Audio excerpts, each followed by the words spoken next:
La revue de presse avec Renaud Kevin-Kobia, voilà, qui est avec nous aujourd'hui et son invité. Bonjour Renaud. Bonjour Joël. Bonjour à tous. Aujourd'hui, on est jeudi et tous les jeudis, désormais, c'est l'intégrale de la revue de presse. Et pour ce mois, nous serons avec Madame Germaine Bonny, rédactrice en chef de Fraternité Matin. Et c'est avec elle qu'on va décrypter les titres qu'on aura retenus pour ce jour. Bonjour Madame Bonny. Bonjour Renaud. Merci d'être en notre compagnie. Et avec vous, je le disais tantôt, nous allons faire le point des informations qui ont été traitées aujourd'hui par les titres que nous avons sur notre conducteur. On démarre avec Soir Info qui parle de la reprise du dialogue politique qui va se faire aujourd'hui. Et à ce sujet, le Premier ministre Patrick Achi va donc conduire ces pourparlers. Et l'objectif de ces pourparlers, c'est de créer les conditions d'un retour véritable de la cohésion sociale entre les filles et les fils de la Côte d'Ivoire. Mais Soir Info marque une petite suggestion à ce niveau-là. Il dit qu'il y a des choses qui sont à craindre quand même. Justement, si tout le monde salue la reprise donc, de ce dialogue politique, Oui. notre confrère Soir Info pose quand même des inquiétudes Oui. qui pourraient vraiment être des points de discorde et de plomber les discussions. Et à ce niveau, ces points, le confrère les relève, notamment la question des prisonniers politiques, Oui, une question militaires. qui revient de façon très récurrente. Justement, et ce sont des questions qui reviennent.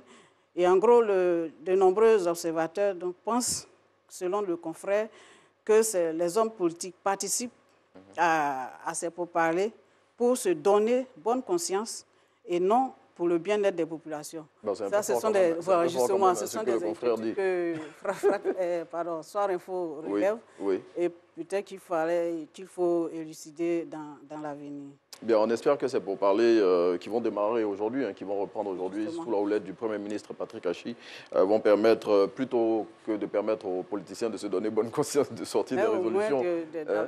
D'apaiser l'environnement sociopolitique. Oui, et puis parmi les points que relève le confrère Soir Info qui pourraient être des points d'achoppement, il y a aussi la question cruciale des élections, avec notamment la question de la commission électorale indépendante et puis celle aussi du découpage électoral. Ce sont des questions qui reviennent, comme je le disais, qui reviennent sur le plateau, disons sur la scène politique.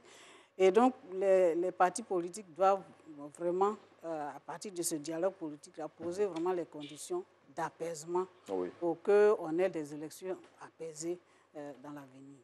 Je pense que le Premier ministre aura les mots bien choisis pour parler aux différents responsables politiques. Ben, en tout cas, c'est tout le mal qu'on puisse leur souhaiter à tous ces hommes politiques qui vont participer à la reprise du dialogue politique aujourd'hui. Tous les partis politiques seront représentés. On aura normalement. Voilà, puisque ce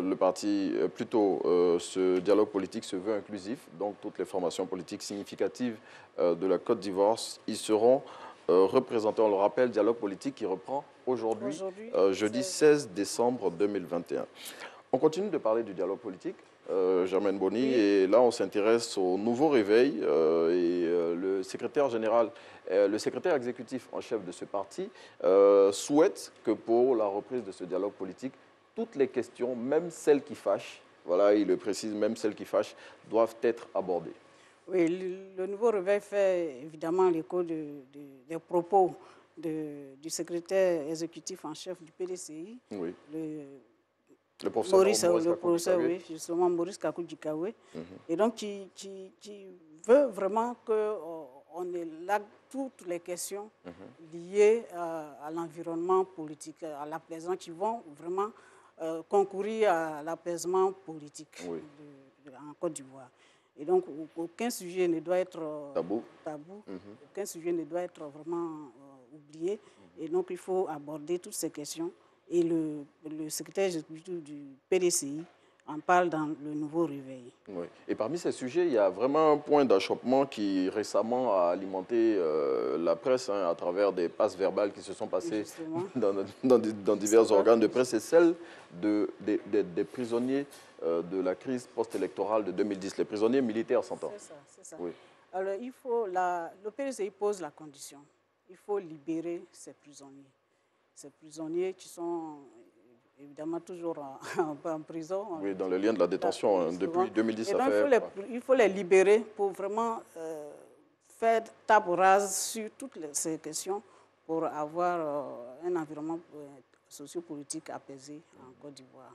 C'est cela la condition du PDCI. J'espère que tous vont s'engager dans ce sens-là pour vraiment libérer tous les Ivoiriens. Parce qu'en libérant les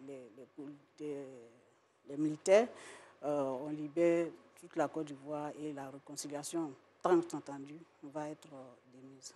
Oui, parce que pour le secrétaire exécutif en chef du PDCI, si tant est qu'on veut parler de réconciliation, pour lui, il est inconcevable. Sinon, c'est incompréhensible qu'on maintienne encore certains acteurs de la crise post-électorale de 2010 dans les liens de la détention. C'est ça, c'est toutes ces solutions-là qu'il faut vraiment apporter sur la table pour que les discussions soient bien menées dans un cadre vraiment apaisé. Donc, et le numéro 2 du PDCI, en tout cas, il espère qu'aucune question ne sera éludée pour permettre véritablement de sortir de ce dialogue politique avec des résolutions qui vont permettre aux Ivoiriens de véritablement se retrouver, parce que pour lui, il y va du retour de la cohésion sociale véritable et surtout du maintien de la paix véritable en Côte d'Ivoire.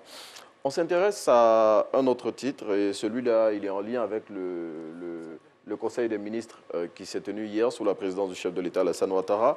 Et parmi les décisions qui ont été arrêtées, il y a une concernant, on dira désormais, l'ex-SICOGI, qui a été dissoute, la SICOGI qui a été dissoute et qui a été remplacée par un nouvel organe qui s'appelle l'ANA. Alors, plusieurs questions sur ce secteur. Je vais parler du secteur du logement et de l'habitat, ont été abordées hier donc, dans le Conseil des ministres. Et l'une des questions principales, c'est la dénomination, je vais dire le changement des statuts de la SICOGI, qui devient une agence. La SICOGI devient une agence pour gérer la politique du logement en Côte d'Ivoire. Le ministre de la Communication et des médias et porte-parole du gouvernement l'a dit dans son compte rendu du Conseil. Que la SICOGI va maintenant, ne va plus construire des maisons. Oui, c'est un établissement technique. Un établissement technique qui va réfléchir à la politique de logement en Côte d'Ivoire. Et encadrer les autres opérateurs à construire et à donner des logements décents aux Ivoiriens. Mais dans ce cadre-là, est-ce que pour certains médias qui en ont posé la préoccupation, l'État, si on veut, se désengage du secteur de la construction en Côte d'Ivoire? Pas forcément, parce qu'il faut encadrer le secteur encadrer le secteur en mettant l'agence en place. C'est une participation de l'État, c'est une contribution de l'État qui veut vraiment prendre sa place dans ce secteur. Et donc, pas laisser librement les opérateurs, disons, faire ce qu'ils veulent, mais encadrer le système pour que ça puisse bien se passer. Ok, en tout cas, ce sont les nouvelles missions assignées à l'Agence nationale de l'habitat qui remplace donc l'ex-SICOGI, l'ANA, qui est désormais une structure technique qui encadre le secteur du logement en Côte d'Ivoire. Et autre information qui est ressortie du Conseil des ministres d'hier, c'est un décret qui a été pris pour encadrer le secteur des transports publics, notamment celui des VTC, véhicules avec chauffeur, qui était à la base, il y a quelques mois, d'une grève des taxis-compteurs. Alors, le secteur du transport, on le sait tous que c'est un secteur très, très important pour l'économie de la Côte d'Ivoire. Et il faut organiser ce secteur. Il y a trop d'acteurs, il faut les organiser. Et donc, chaque acteur doit savoir sa place dans le système. Et le gouvernement a pris vraiment le taureau par les cornes pour décider d'organiser ce secteur. Il y a le covoiturage qui se fait de façon anarchique. Et donc maintenant, il faut savoir qui fait quoi dans ce secteur-là. Donc il y a eu récemment, comme vous l'avez dit, des grèves des taxis-compteurs. Maintenant, on remet tous ces véhicules particuliers qui circulent, qui transportent les personnes, de se mettre en règle vis-à-vis de de la loi en vigueur. En tout cas, on espère que ce décret plutôt va permettre de calmer les esprits et on ne va plus être confronté à des grèves de chauffeurs de taxi-compteurs parce que désormais, il y a un décret qui encadre tout ça. Merci Germaine Boni. Merci beaucoup. Puis, voilà, on va se retrouver la semaine prochaine. Merci. Avant de rejoindre Angeval, sachez qu'aujourd'hui, c'est l'anniversaire de la première dame de Côte d'Ivoire. Il a dit, et à cette occasion, il y a un film qui sera diffusé, un film qui relate la vie de la première dame de Côte d'Ivoire, un film qui a été produit par la Fondation des artistes africains. Angeval, on est à vous. Merci beaucoup.